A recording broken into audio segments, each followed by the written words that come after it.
Hey y'all, it's Dr. Know-It-All. So back at it again. It's kind of weird, you go on a trip and all of a sudden all sorts of news starts dropping and you end up doing more videos than you expected to. Anyway, I did one earlier this morning about AI Day and how it's been moved, but how TeslaBot is probably going to be making an appearance there, which is super cool. Anyway, you can check that one out. I'll put a link to I'll put a card and something like that. But what I wanted to get back to was a video that I started talking about a couple of days ago where Elon Musk to the executives at Tesla, which is an interesting thing. I'm going to get into that in a minute. And he basically said, you guys need to come back and work in person at Tesla again. And it's really caused quite the brouhaha. Like, CNBC and Fox Businesses and Yahoo Finance, everybody's talking about it. So I thought I would do another video on the topic because there's some extra wrinkles to all of this that I think are very important to talk about. So again, I'll put a link to the original video at the end of this video so that you can definitely check that one out if you don't know what I'm talking about. But basically it was an email. And then, there was always the possibility that it wasn't a real email because of course it could be doctored. But Elon Musk responded to that on Twitter and said people who don't want to come into work should pretend to work somewhere else. So that's a pretty reasonable confirmation that he's actually, confirming that was the reality. Okay, so anyway, so that brings us to what is going on. A lot of people are like, hey, I can work from home a lot better. I personally highly prefer to work from home. I hate commuting, like just with a passion, hate commuting. I just feel like even if it's only 20 minutes each way, that's 40 minutes out of my day that's absolutely wasted. So, I do obviously have to go to work for my job. It's fortunately a teaching job so that I can kind of work around it a little bit and not have to do quite as much commuting as a lot of people do. But then, my YouTube job, I normally do from home, traveling right now. So obviously I'm doing it from here at the moment. And then my business, that is the business that I, created with my partner, we obviously do that remotely because it's a software business. And that gets us into the kind of business that Tesla is. So you might think like, okay, I can work from home and I can be super productive from home. Yes, a lot of people can be. A lot of people also can't be. And honestly, I think a lot of people get taken advantage of. I will tell you that my wife, misinformation, not to say anything about her company, but she works a lot of hours. So she's not going into the office at 8 o'clock in the morning and leaving at 5 in the evening or something like that and putting it away. Working from home has actually tended to make her work many, many more hours during the week than she did previously. So that work-life separation really starts to get blurred when you work from home. So that's a really big downside. But generally speaking, I'm in a software company, like that's the company that I have, and obviously YouTube is software and I just do that myself, so my office is my home. So but then like she's working for a company that's mostly a software company, so working from home is a reasonable possibility with something like that. Tesla is a very, very different beast. Number one, they're hardware manufacturers. But then what you might say is, well, obviously then they have people who have to work in the factory, and obviously in order to move a part from here to here and screw in a nut or a bolt or something, you obviously have to come into work. So that's a done deal. But the other part of that is, and so what you might say is like, okay, but what about the executives and the people who are doing software coding and things like that? Why do they need to show up? They could easily work from home, type on a computer, and do such and such. Well, there's two things. Number one, Tesla's an incredibly flat structure, so it's really interesting that Elon was writing to the executive staff. That was the two line in the email, and I actually mistook that because I understand Tesla as being so flat that there kind of isn't an executive structure. So the rather intriguing part about this is that there is some executive group of people, but these executives, it's not like a traditional company's executives. These are not people who sit in an office someplace and somebody brings them messages and then they think about it for a while and then they respond and they send back the messages and things get taken care of and their hands stay very clean. A lot of this is coming from Joe Justice and other people who have worked for Tesla. Even if you're a software person, and definitely if you're in management, you're expected to be on the factory floor. And that's one of the things that Elon talks about. He's like, Tesla would have died if I didn't come down during the Model 3 ramp, the production hell, and sit on the factory floor and work with other people. Not like he was saying I'm the better worker than anybody else, but he was saying like you're leading by example. It's I don't know, kind of a military example, right? You got to lead the troops into battle or something to get these things done. So the executive, the structure of the company is very flat. and everybody is allowed to talk to everybody else. That's a clear understanding that I have. And so there's no like escalation and de-escalation.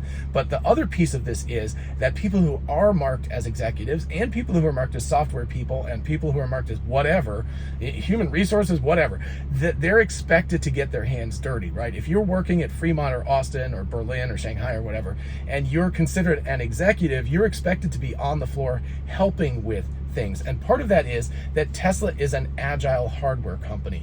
And what that means, as I understand it, again, I haven't worked for them, but again, talking to Joe Justice in particular, is that they have kind of a mob mentality. So it's like, here's a problem that's identified. This particular thing isn't working as well as we are hoping it could, or we just think it could be improved in some way. It may be working fantastic, but we think we can get 5% improvement out of it, either in speed of production, or the part is better, or it's more efficient, or it works better in the car, it lasts longer, whatever that is. And what you do is you kind of mob together. So a bunch of people, sorry, truck going by, I tried to find a quiet place to talk. You get a group of people that mob together, and so you might have 8 or 10 or 12 people that get together and just sort of coalesce. It's a self-organization kind of thing, and this goes back to digital software management, which you should definitely watch the video that we talked about digital software management, me and Joe Justice. But that allows this kind of self-organizing system to arise, and that means that people will mob together and they'll work on something. So for Tesla in particular, you can't mob together over Zoom, right? Or Microsoft Teams or whatever it is that you want to use. You can't do that. There's so many layers in the way, and you can't get your hands dirty, and you can't work on the factory floor. And I believe that, even if people who are working on software, they need to be out there, at least in Tesla's, worldview, they need to be out there looking at the sensors and looking at the way they're put into the cars and reading off the data that's coming out of the car as the car is driving and figuring out exactly what the aberrations on the cameras are and all of this kind of stuff. They need to be working on this stuff, and that requires them to be in person, working in person at the factory. It's very, very important that that be happening. So Tesla is, I don't know, it's not a unique company, but it is a little bit unique, because I would think even in a company like Ford or GM or Toyota or whatever, there'd be the factory workers, right, over here, who are the people who are actually moving things around and doing stuff. And then there is a group of engineers and designers and stuff like that, and they're very separated from each other. Tesla, it's not that way at all. And that requires people to be in person. Okay, and that brings us to, so Tesla has a structural need for that to happen, which is, I believe, one of the big reasons why Elon Musk is doing that. Part number 2, which is becoming a little bit clearer, Reuters article this morning said that, or maybe it was last night, anyway, I saw it this morning. There was a Reuters article that said that Tesla's looking to let go of the bottom 10% of productivity people, right? So basically, they're looking at the bell curve and they're like, here's the bottom 10% of performers at Tesla, and we're going to fire them, possibly with the idea of hiring other people. It doesn't seem like they're in a cash poor situation, so they could certainly afford to pay for them. But I think what's going on here is that Elon Musk, part of his project right now in sending out this email, is a purging sort of thing. He really wants everybody to be productive. He wants almost all of his company to be engineers, in the sense that they're doing something productive, they're making something. So his idea about business, he does not like managers who sit and look and overlook people and tell them what to do and whether they did a good or bad job. That's what software is for. That's what you do with instantaneous, super fast feedback, digital software management, things like that. So you get rid of management, you get rid of HR as much as possible. Obviously, you have to have some of that stuff in there. And you also get rid of things like PR and marketing and all of that stuff. So again, I'm not judging whether this is right or wrong. I'm just telling you what the facts are at Tesla. They want 80+% of their company to be engineers. Normally, it's about flipped with that. Normally, in a big company, it's about 20% engineers and 80% people who are doing something else. Elon thinks those other tasks are useless for the most part, and so he wants to flip it and have about 80% of people be productive engineers and only 20% of the people being other jobs that, lubricate all of that stuff. So what I'm thinking is that he's like, look, this stuff has gone on long enough. People are working from home. We've hired a whole bunch of people since the pandemic, obviously, because they've greatly increased their workforce. And a lot of these people are not being productive. They're not coming in. They're not solving problems. They're not doing the things that we want people at Tesla to do. And so I want to purge them. My guess would be that this would not be a purge because they have to cut their labor force down.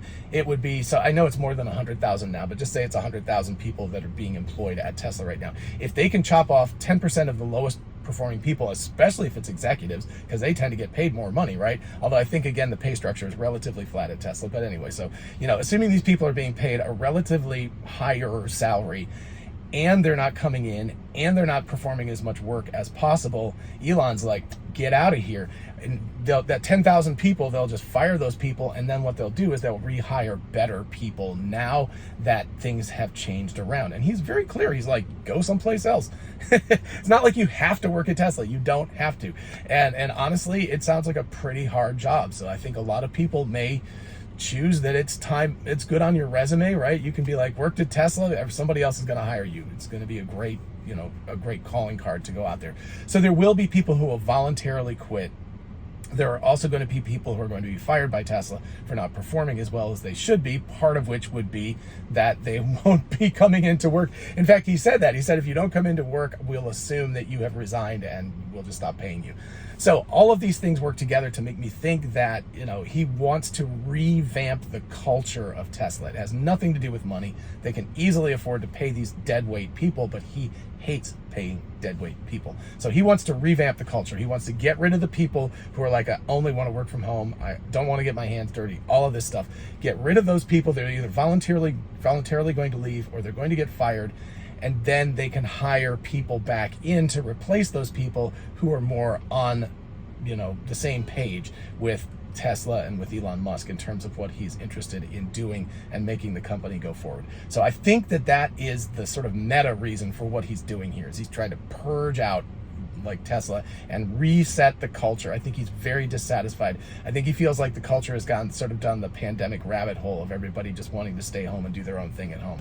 And that's just not the way that Tesla works. And so he's looking to purge and reset. So anyway, totally my opinion. Obviously I haven't spoken to Elon Musk, although Elon, if you agree with this, you can just give a thumbs up to this when I put it on Twitter or something.